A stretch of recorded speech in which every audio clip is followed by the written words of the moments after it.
জিন্দাবাদ জিন্দাবাদ জিন্দাবাদ ছাত্ৰমুখী সংগ্ৰাম সমিতি জিন্দাবাদ জিন্দাবাদ জিন্দাবাদ ছাত্ৰমুখী সংগ্ৰাম সমিতি জিন্দাবাদ জিন্দাবাদ জিন্দাবাদ যুৱ বাহিনী জিন্দাবাদ জিন্দাবাদ বিদেশী চৰনীয়া পঠা কৰিবলৈ দিয়া নহব নহব নহব বিজেপি মুৰ্দাবাদ মুৰ্দাবাদ মুৰ্দাবাদ শৰ্মা মুৰ্দাবাদ মুৰ্দাবাদ মুৰ্দাবাদ শৰ্মাৰ কাম হুঁচিয়াৰ শৰ্মা হুঁচিয়াৰ হুঁচিয়াৰ হুঁচিয়াৰ ইনকলাব জিন্দাবাদ জিন্দাবাদ জিন্দাবাদ কা বাতিল কৰিব লাগিবই লাগিবই লাগিব নহব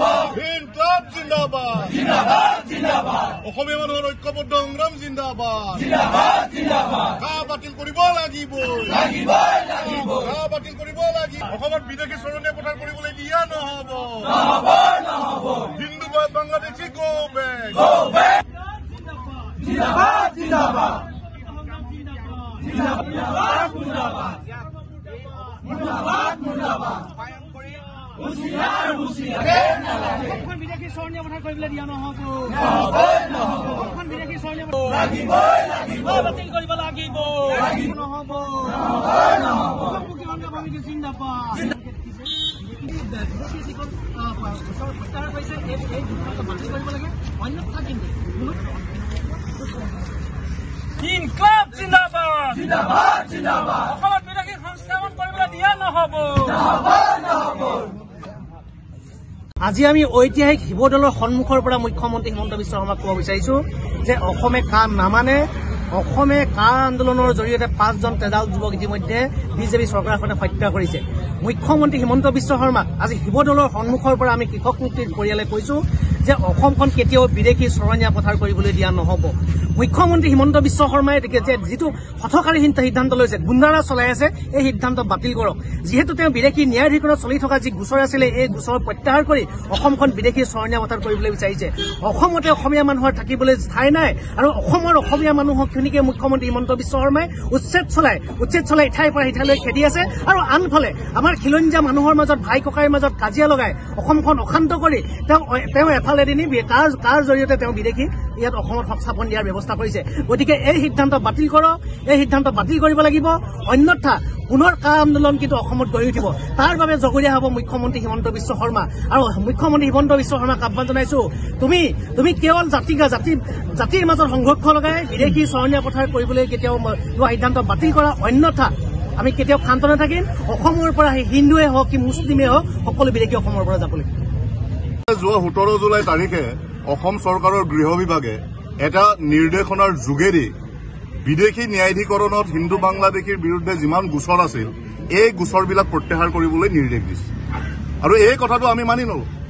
টোটেল বিদেশীৰ বিৰুদ্ধে কেছ আছিল ৬৯,৫০০ এতিয়া যেতিয়া এই নিৰ্দেশনাৰ যোগেদি ন্যায়াধিকৰণৰ পৰা কেছবিলাক পৰিহাৰ কৰা হ'ব তেতিয়াহ'লে ৬৯,৫০০ মানুহে অট'মেটিকেলি অসমৰ নাগৰিকত্ব পাব এনআৰচি দিলে এনআৰচিত বিদেশী ওলাল 19 লাখ হিমন্ত বিশ্ব শৰ্মাই ঘোষণা কৰিলে যে 19 লাখৰ ভিতৰত 5 লাখ বিদেশী এতিয়া এই নিৰ্দেশনাটোৰ যোগেদি 5 লাখ বিদেশীয়ে অট'মেটিকেলি নাগৰিকত্ব পাব বিজেপি নেতা এজনে কোৱাৰ মতেই বাংলাদেশত অলৰেডি 1 কোটি মানুহ ৰৈ আছে অসমত নাগৰিকত্ব লাভৰ কাৰণে যদি আৰু 1 কোটি মানুহে নাগৰিকত্ব পায় তেতিয়াহ'লে আপোনালোকে জানিব যে অসমৰ যিটো ডেমোগ্ৰাফি অসমৰ যিটো মানুহৰ খিলঞ্জীয়া মানুহৰ যিটো দম দাদাগিৰি আৰু প্ৰভুত্ব বা অধিকাৰ সেইখিনি কিন্তু কমি যাব এহাৰেদি হিমন্ত বিশ্ব শৰ্মাই মিয়া মুছলমান লোকসকলক উচ্ছেদ কৰিছে এহাৰেদি হিমন্ত বিশ্ব শৰ্মাই প্ৰতিষ্ঠা কৰিব বিচাৰিছে যে তেওঁ বিদেশীৰ বিৰুদ্ধে যুদ্ধ কৰিছে আৰু সেই আবেগৰ গইনালৈ আজি হিন্দু বাংলাদেশীক তেওঁলোকে অসমত প্ৰতিষ্ঠা কৰিব বিচাৰিছে অসমৰ নাগৰিকত্ব দিব বিচাৰিছে এই কথাটো আমি কৃষক মুক্তি সংগ্ৰাম সমিতি আমি ছাত্ৰ মুক্তি সংগ্ৰাম সমিতি আমি জাতীয় যুৱ বাহিনী কেতিয়াও মানি নলওঁ এইটো নহব হিমন্ত বিশ্ব শৰ্মাই মাফিয়াৰ দৰে মাওবালী গুণ্ডাৰ দৰে গলিৰ গুণ্ডাৰ দৰে কিছুমান সিদ্ধান্ত ল'ব আৰু সেই সিদ্ধান্তবিলাক অসমীয়া মানুহৰ ওপৰত জাপি দিব এইটো কেনেকৈ হ'ব কা আন্দোলন কৰি আমাৰ 5জন ল'ৰা শ্বহীদ হ'ল সেই শ্বহীদৰ কেঁচা তেজৰ মূল্য কোনে দিব সেই শ্বহীদৰ কেঁচা তেজৰ মূল্য যেতিয়ালৈকে হিচাপ নহ'ব তেতিয়ালৈকে কা ইয়াত বলবৎ কৰিবলৈ দিয়া নহ'ব তেওঁ মাফিয়াৰ দৰে হিটলাৰৰ দৰে কাম কৰিব এইটো কথা কোনো নামানে আপোনালোকে জানে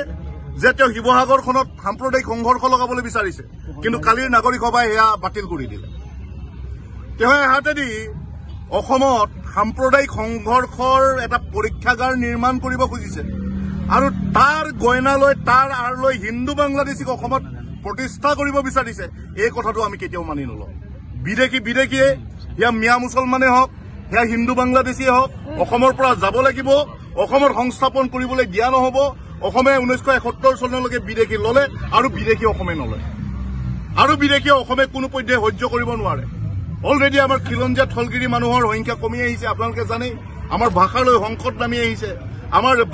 গোটেই ব্যৱস্থাটোলৈ সংকট নামি আহিছে। আমি কৈ আছো যে 6 জাতিৰ জনজাতিকৰণ কৰিব লাগে, অসমক জনজাতীয় ৰাজ্য হিচাপে প্ৰতিষ্ঠা কৰিব লাগে। আমি কৈ আছো যে আৰ্টিকল 371A অসমত লাগে। এই কথাবিলাকৰ ওপৰত কোনো তেওঁলোকৰ কথা নাই, এই কথাবিলাকৰ ওপৰত তেওঁলোকৰ কোনো আলোচনা নাই, এই কথাবিলাক তেওঁলোকে নামানে। আজি 6 জাতিৰ জনজাতিকৰণ সন্দৰ্ভত বাৰম্বাৰ চৰকাৰখনে ঠগি আহিছে। অসম চুক্তিৰ 6 নং দফাৰ যিটো ৰিপৰ্ট, এই ৰিপৰ্ট তেওঁলোকে